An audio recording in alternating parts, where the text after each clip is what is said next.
Often when I tell a story, I'll start with, this story has traveled from campfire to campfire.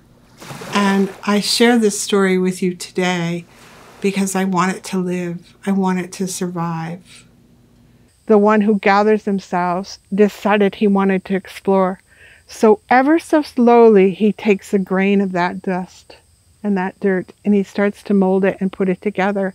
He builds a head and a torso, but still he cannot get up. Even when he reaches once again, all he does is make huge gouges. And so our stories are lesson stories and metaphors to help us remember amazing events. Here is the Adirondacks. Here's the Green Mountains. And so where Oziozo sat, he collected the dirt from above and below to create himself. And then when he tried to pull himself up, he created all these tributaries, or these gouges that became tributaries. For me, my art has always been a part of storytelling. It's always been another way to tell a narrative. So this is my backyard, and you can see here the bird beaks, the porcupine quills, and the snails. This is called cowus, and it often appears on ash baskets as part of a story. This is a path in my backyard in the spring. And my intentions were to do every season, but I didn't get that far. Growing up, we lived and played on the land and with the land.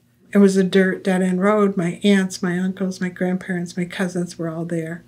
And that was my first connection to respect, responsibility, reciprocity, reverence, and relationship. Because we knew our food came from there.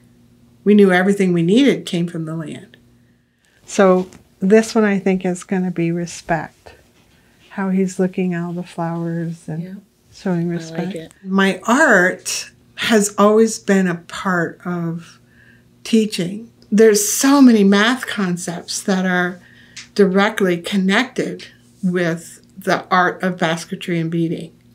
And it just makes a tactile way for these kids to learn the words. So here they wanted 7 sisters. The mathematical design was 7. These are all multiples of 4. So this is what is created after the students talk about what number they want to think of the multiples of.